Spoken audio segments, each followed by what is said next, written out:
बिस्मिल्लाहिर्रहमानिर्रहीम। मैं गुलाम मोहम्मद अदर बात कर रहा हूँ और आप हमारा यूट्यूब चैनल देख रहे हैं नई राहें।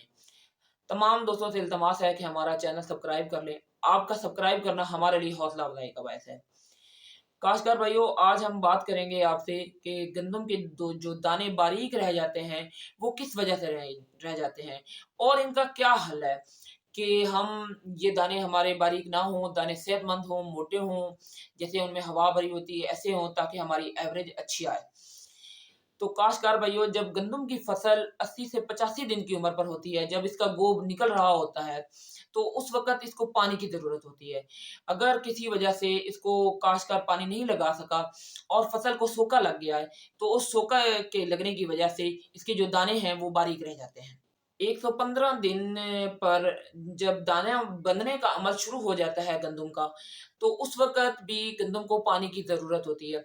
अगर किसी वजह से उस वक़्त भी हम गंदम को पानी ना पहुँचा सकें या कोई मौसम की खराबी की वजह से उसको पानी ना मिले, तो उस वक़्त भी काश्तकार भाइयों, गंदम का नुकसान हो जाता है। 8 से 10 मन जो उसकी एवरेज है, वो कम हो जाती है और गंदम के दाने बारीक रह जाते हैं। काश्तकार भाइयों, फरवरी के आखिर में और मार्च की 15 तारीख तक अगर हीट वेव आ जाए और मौसम अचानक गर्म हो जाए और दर्जा हरारत जो 27 डिग्री सेंटीग्रेड से भी ऊपर चला जाए, क्योंकि पिछले सालों में ऐसा हो चुका है, तो वो एक हीट वेव आ जाती है। उस हीट वेव की वजह से गंदम का जो दाना है, उसका वो पकने का मरहला होता है और उसकी वजह से भी उसके दाने पर असर पड़ता है और गंदम के दाने बारीक रह जाते हैं। जब गंदम के दाने बारीक रह जाते हैं, तो आपकी 8 से 10 मन जो एवरेज है, वो कम हो जाती है। इसी तरह जब गंदम पूरी तरह सिट्टा निकाल ले और उसके बाद अगर मौसम कोई खराब हो जाए और मौसम की खराबी की वजह से गंदम नीचे गिर जाए, तो उस वक़्त भी उसके ऊपर असर पड़ता है और गंदम के दाने बारीक रह जाते हैं, क्योंकि फसल नीचे गिर जाती है और आपकी 8 से 10 मन जो एवरेज है, वो कम हो जाती है। काश्तकार भाइयों, अब हम आते हैं इसके हल की तरफ। इसका हल ये है कि एसओपी या एमओपी खाद आपने गंदम को लाज़मी देनी है, चाहे बिजाई के वक़्त आप दे लें, चाहे आप बाद में दे लें।